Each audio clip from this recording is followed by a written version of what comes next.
who finally dragged themselves in out of the wasteland. And where have we been, Crawling through pits of radioactive muck again?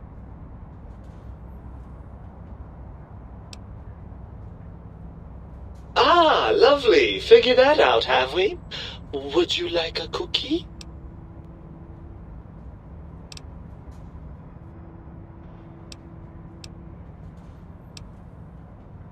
Well, that's a fine how do you do. Me, quote, Dick, unquote, as if I'm the one responsible for the way you carry on gadding about the wastes. I'm not the one that makes us clamber around Technus-infested ancient vaults or go charging off to New Vegas on missions of ill-conceived revenge. And have we forgotten who got us shot in the head and buried in a shallow grave? Do you think I enjoyed that little moment? I most certainly am not. I'm the seat of all reason and logic in our little partnership. All those feelings that motivate you, that sense of righteousness and that rush you get when you help someone, do you know where those come from?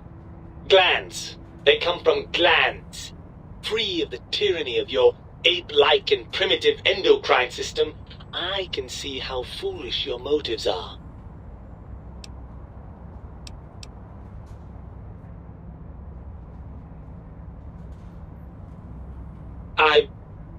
Well, look, it's all a very complex system of biofeedback and other things I wouldn't expect you to understand.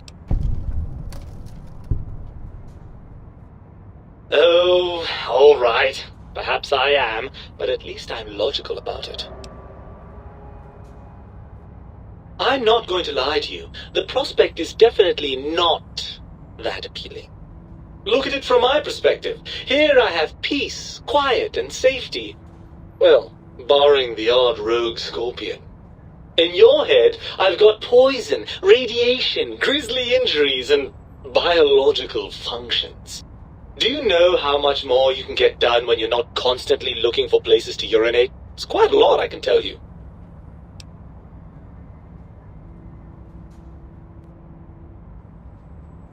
Overrated biological feedback. Believe me, you only feel that way because you've got all that meat.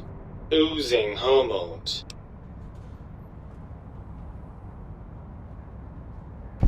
I suppose you're right.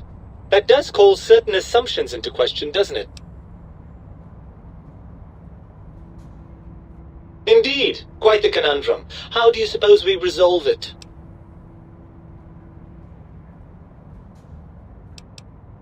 I suppose there might be some advantage to that, yes. There's a chance that the reintegration would create some improved synergy between us.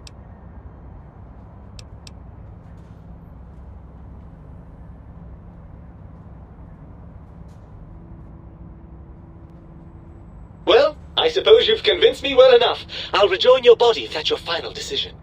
Unfortunately, before we get to that stage of the proceedings, we have a problem. Even if I could settle myself back in your skull and reconnect all those pesky nerve endings, Dr. Mobius doesn't have the tools here. We would have to make use of Dr. Klein's lab, and I rather doubt the brains are inclined to share. And you believe them? Really? I know you were recently deprived of my fabulous advice, but... Really? Once I'm delivered into their clutches, they'll find a way past the radar fence and the whole Mojave will be their playground. And that is assuming, of course, that one of them doesn't take a fancy to our body and decide to slip his own brain into it instead.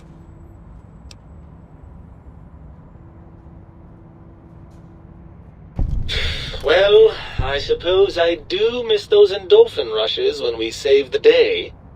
All right, what's the plan? That arrangement suits me fine. Do try not to get too many holes drilled in your head, will you? I may want to drop by for sentimental reasons. Right then, you'd best be off, hadn't you? The think tank will be waiting. No, don't worry about me. When you're gone, I'll flush myself over to the sink. It's amazing how far you can get in this place with a good flush. I'll keep myself hidden in the ductwork. Klein won't suspect I'm inside the dome, so he won't know the pacification field no longer works on us. I can also upgrade the Sync's autodock with the procedures to reinstall your heart and spine, assuming you want all that flesh and gristle back. With any luck, I'll see you in the Sync when this is all over.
Oh, please! Oh, please, please!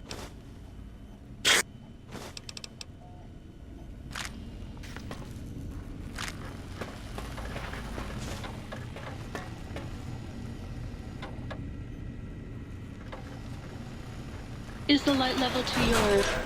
What's the haps? Right on, Daddy-o. Just plug it in and I'll mix you up a sweet, sweet sound.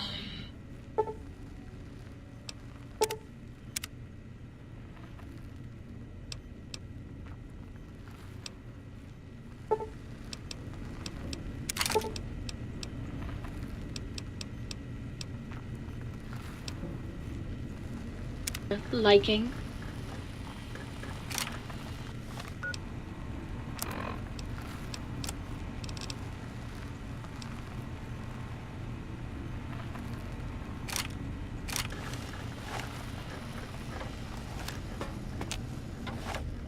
Might I be of service?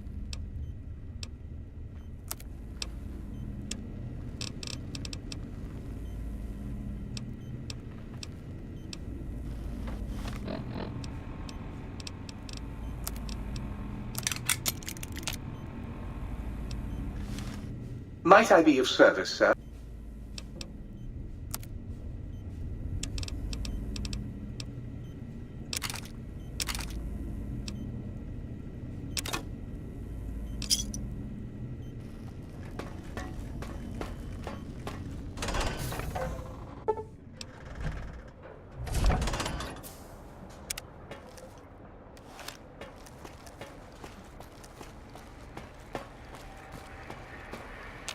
The lobotomite returns. Our lobotomite.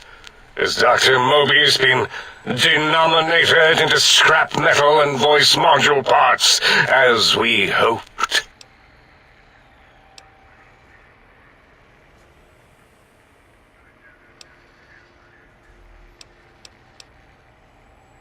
I recommend watching your tone with me, lobotomite. Now, your brain. Hand it over, or we'll extract it again.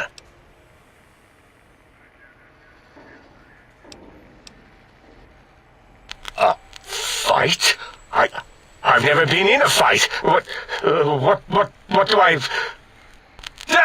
Colleagues! Think tank! Alert! Alert! We are under attack! Blaster with a radio beam! Kill it! Kill it!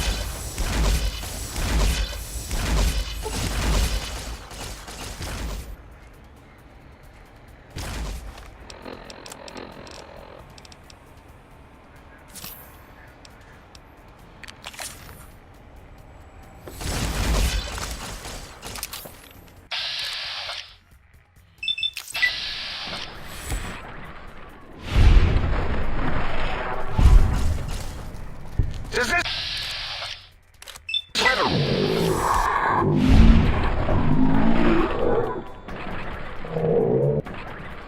I will unleash the incredible power of our atomic...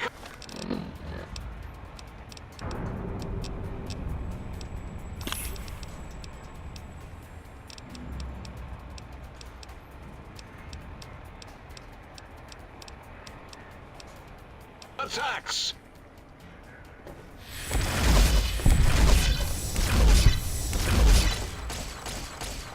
I'm going to rip out your stuffing, little teddy bear. You're going on a ride on the Eagle bus. I'm going to rip out your stuffing, little teddy bear.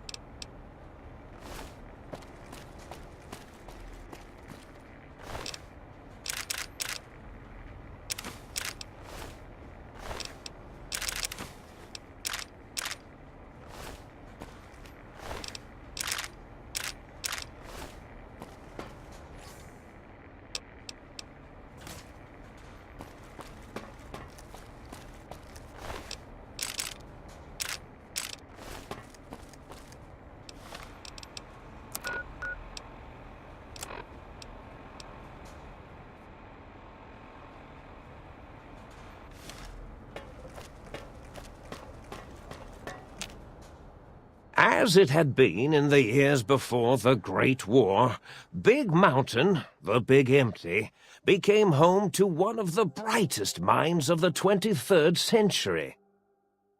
The Courier watched over the Big Empty for years to come, caring for it and keeping its discoveries safe until they were needed to help others.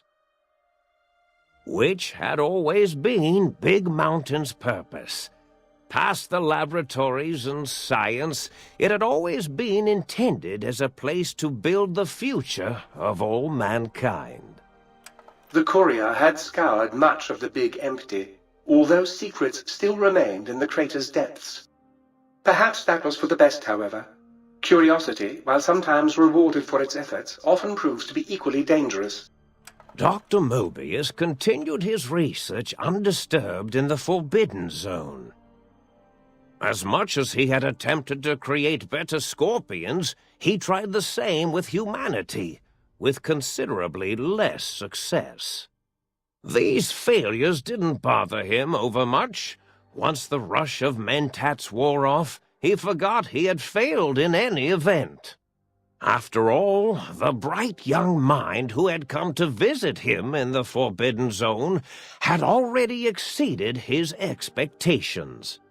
The sink atop the dome bustled with the voices of a small town, constantly chirping, arguing, and snarling at each other. Still, this all happened productively in the interests of its new owner. The Sync Central Intelligence Unit discovered, despite its inversion code, it was comforted by the sense of community the other personalities gave it.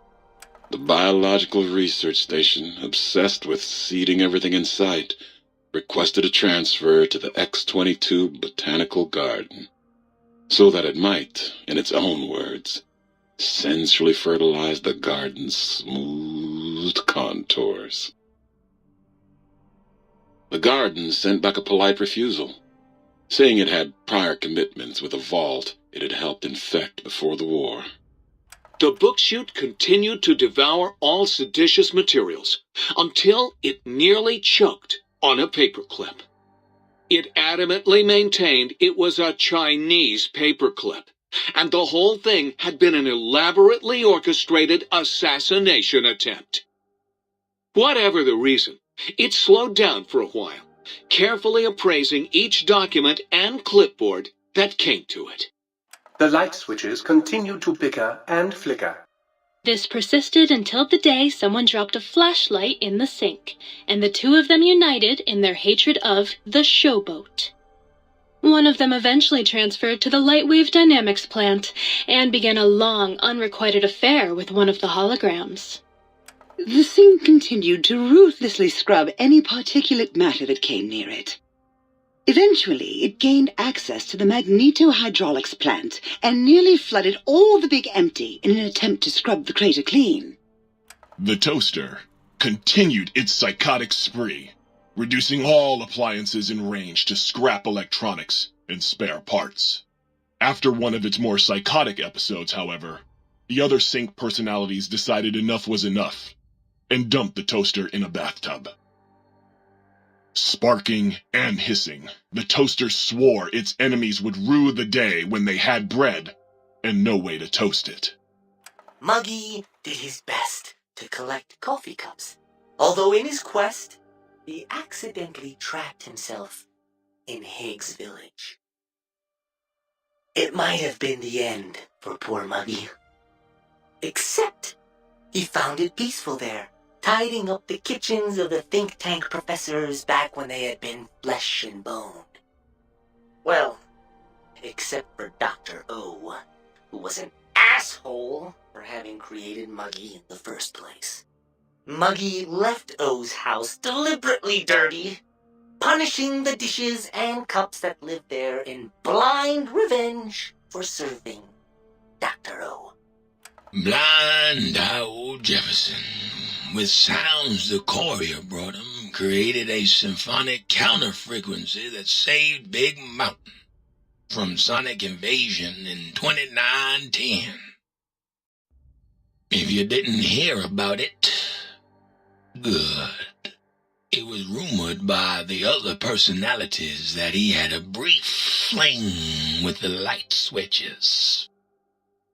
Although he forgot their names once too often and was soon left in the dark as punishment. Autodoc, always gentle and methodical, kept sewing up the courier in all the right places when the skin split open from repeated wear and tear. The Autodoc was just glad to have purpose again. It heard its simpler brothers and sisters who got shipped to the Sierra Madre were bored out of their skulls in that toxic dead city. In time, the Autodoc found a way to deactivate the Y-17 trauma harnesses, releasing the corpses they had held prisoner for almost 200 years. As the courier ran through the X-8 facility multiple times, the computers analyzed the test subject's movements. Rather than performing a superficial observation, they realized the subject barely knew what communism was, or even what a high school was. This confused them for a time, until the facility finally realized that its research had succeeded. So it let its cyber dogs out into the wastes to help protect small communities from physical aggression rather than communist propaganda. The infiltration program in X-13 felt spent, having repeatedly upgraded the stealth suit until it could upgrade it no more. It felt warm, fulfilled, and a bit sluggish. It realized not long after the stealth suit had left it without so much as a note on the nightstand. So the infiltration program sent out robo-brains into the wastes, looking for its wayward technology.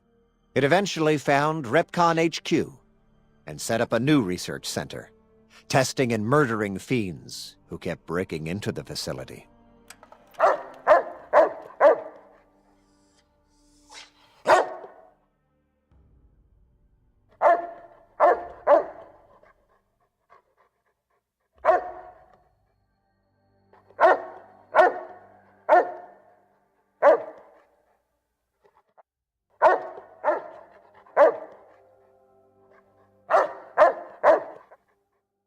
The courier left the brain at the Big Empty. A strange thing to say, but it was the truth. Brains are less important than they may seem. When the courier's body finally passed, the brain was saddened. It kept on, remembering the vessel that had once contained it. Even at the end, when it started to fail, however, the brain resisted going into a floating chassis like the think tank. It never said why. Perhaps it was out of respect for the courier's body. All things must come to an end, and to hang on to the past is something that's not to be undertaken lightly. The think tank basement, filled with the lobotomized robotical frames of the doctors, now served as a graveyard. The monitors had recorded the battle in its entirety, including the think tank's final, shrill, terrified screams, whimpers, and pleas for mercy. They broadcast these humiliating last moments as a warning to anyone approaching the perimeter that other smarty pants were not welcome. The courier was the inheritor of the Big Empty, and there was room for only one will in the halls of the think tank dome. There is an expression in the wasteland, old world blues. It refers to those so obsessed with the past they can't see the present, much less the future, for what it is. They stare into the what was, eyes like pilot lights, guttering and spent, as the realities of their world continue on around them. Science is a long, steady progression into the future. What may seem a sudden event often isn't felt for years, even centuries to come. In the times following the Second Battle of Hoover Dam, however, Old World Blues took on a new meaning. Where once it was viewed as a form of sadness, nostalgia, it became an expression describing the potential for the future. It can be easy to see science as evil, technology unchecked as the source of all ills, all misfortunes. With the courier at the helm, science became a beacon for the future. There was old world blues, and new world hope. And hope ruled the day at Big Mountain. We could say more, but the stories in the Big Empty speak for themselves. Now armed with the transportal Ponder, the courier could return to the dome at any time and crack open the secrets of the Big Empty one by one. The Sink sat vigilant, waiting for its master to return, shoes covered in Mojave dust. Only one road yet remained, and it was one the courier had to walk alone.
Hurrah! Hurrah! Hurrah!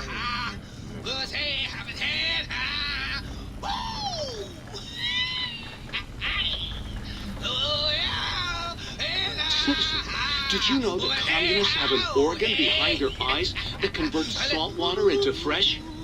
Or, wait, is that penguins?